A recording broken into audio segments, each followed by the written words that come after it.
Safari njema mwanangu. Mungu akutangulie uendako. Saa 8 usiku. Giza tupu. Niko mpweke kwenye chumba changu cha kupanga, Dar es Salaam. Nje ya dirisha langu, mtu amepiga magoti kwenye mchanga. Mikono yake inafanya kazi. Anachota kitu. Anachota nyayo zangu. Na mtu huyo si mtu wa ajabu wala mgeni. Ni jirani yangu, mwanamke niliyemuita mama wa pili. Ungana nami mwanzo hadi mwisho wa simulizi hii ya kusisimua, na bonyeza subscribe button, kisha bonyeza likes.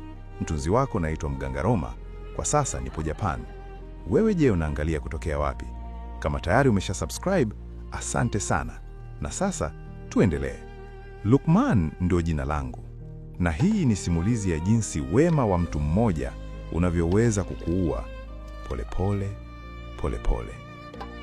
Nilimaliza kidato cha 4 na kupata nafasi ya kusoma Dar es Salaam. Furaha yangu haikuwa na mipaka. Lakini Dar si kama kijijini. Hapa kila kitu ni pesa. Kodi, maji, umeme, chakula. Na mimi nilikuwa peke yangu. Baba alisema maneno matatu tu siku ya kuondoka. Lukmani, jihadhari na watu wanaokupa bila sababu. Duniani hakuna bure. Nilisikia, lakini sikuelewa. Bado. Nilipanga chumba eneo la Magomeni, kidogo chenye ukuta wa rangi iliyochakaa. Dirisha moja linalotazama uwanja wa mchanga. Kodi yake ni sawa na mfuko wangu. Siku ya kwanza nilipopanga mizigo yangu michache, mlango ulibisha. Nikafungua. Mwanamke, umri wa mama yangu, uso wa huruma, tabasamu kubwa. Karibu mwanangu, mimi ni jirani yako wa chumba cha pili. Ukihitaji chochote, chumvi, mchele, hata maji ya moto, bisha tu. Hapa sisi ni familia. Familia. Neno hilo lilikuwa na maana nyingine kabisa, maana ambayo nimeigundua kwa njia ya kutisha.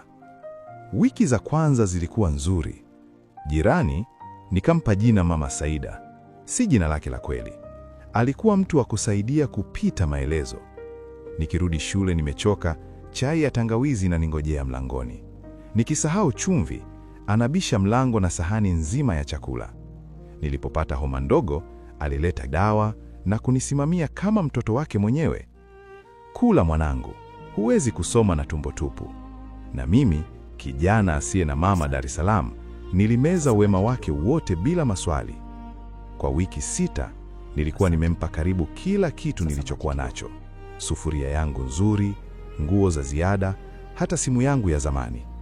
Kila alipoomba kitu, alisema kwa upole, hii imenipendeza, itakuwa kumbukumbu yetu. Na mimi nikampa bila kinyongo, kwa sababu nilidhani ninajenga uhusiano wa familia. Kumbe nilikuwa naongezea mazingira ya kuanguka kwangu.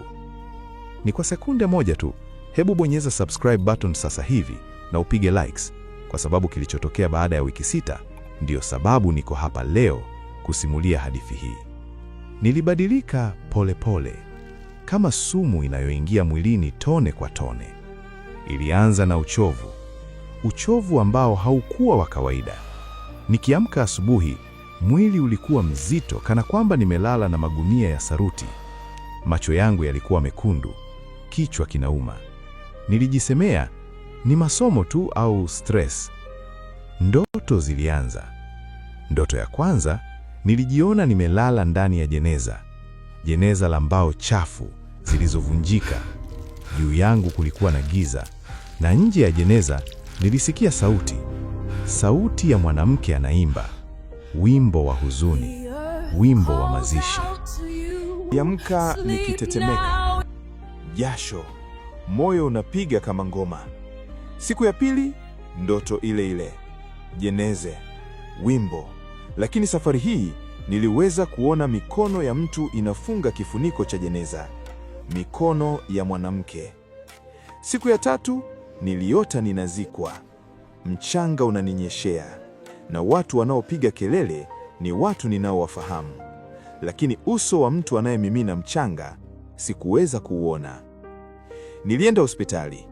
Daktari alinichunguza, vipimo vya damu, moyo na ECG, vipimo vya mkojo, kila kitu. Matokeo? Kijana, huna tatizo lolote.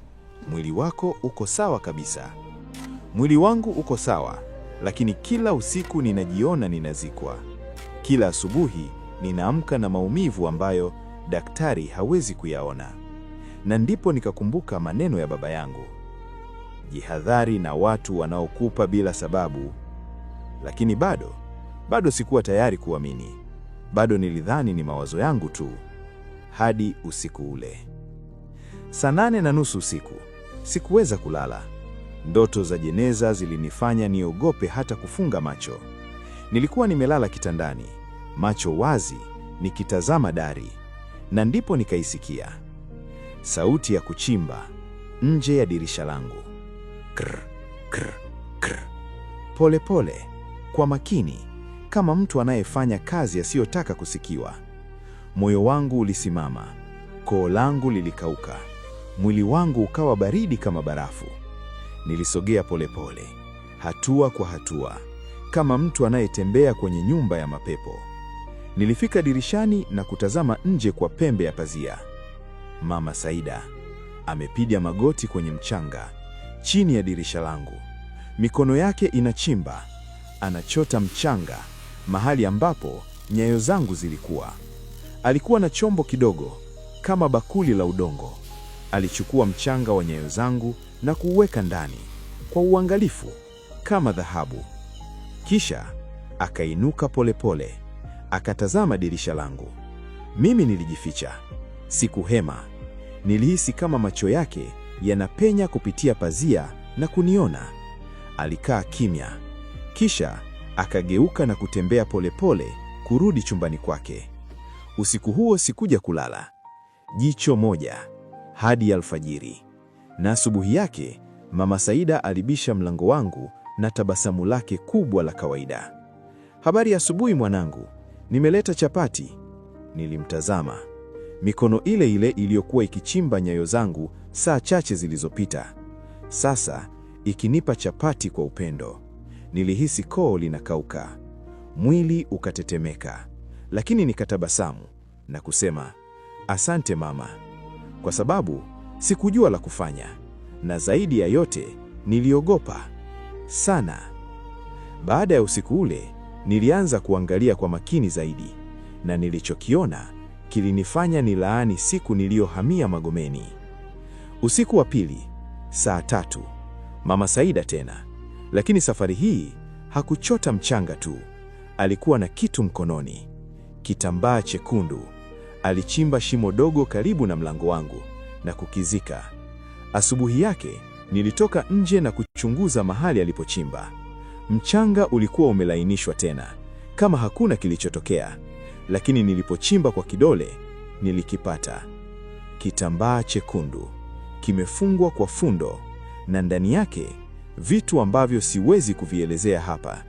Vitu ambavyo vilihusiana na uchawi wa aina mbaya na hali ya juu zaidi. Nilikitupa mbali, mikono yangu ikitetemeka. Siku zilizofuata, mwili wangu ulizidi kuwa baya.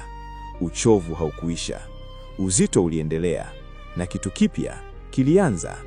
Nywele zangu zilianza kuanguka, kidogo kidogo, kisha zaidi. Na ndoto hazikuwa tena za jeneza tu.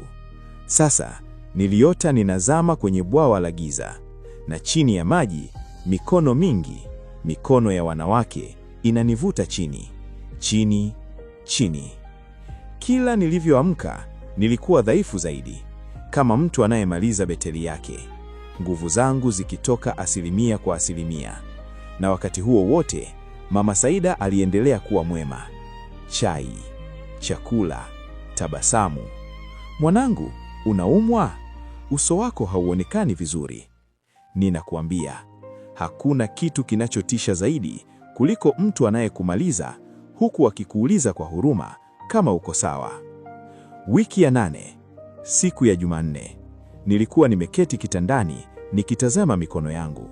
mikono iliyokuwa na nguvu miezi miwili iliyopita. Sasa ni miembamba, mifupa inaonekana. Nilipiga simu rafiki yangu wa Kipemba, Juma, nikamwambia kila kitu: jirani, mchanga, ndoto, kitambaa chekundu. Juma hakusema neno kwa sekunde 30. Kisha akasema, Lukman, ondoka leo, usiku huu, usisubiri kesho, na usimuage ule mwanamke. Kama usiku huo nililala kwa Juma. Kwa mara ya kwanza kwa wiki 8, sikuota jeneza, sikuota mikono ikinivuta. Nililala kama mtoto na nikafikiri nimeokoka. Wiki 2 baadaye, nilikuwa nimepata chumba kipya eneo la Sinza, mbali na Magomeni, mbali na Mama Saida. Maisha yalianza kuwa mazuri tena. Mwili wangu ulianza kupona. Nywele zangu zilisimama kuanguka. Nilijisemea, imeisha. Siku moja, Jumamosi, saa 10 jioni, simu yangu ililia. Namba isiyojulikana. Niliangalia screen. Namba ya Dar es Salaam, lakini si namba niliyoijua. Nilijibu. Kwanza, upepo tu, kama mtu anavuta pumzi. Kisha, sauti. Sauti ya upole, ya mama mwenye huruma. Sauti ninayoijua vizuri.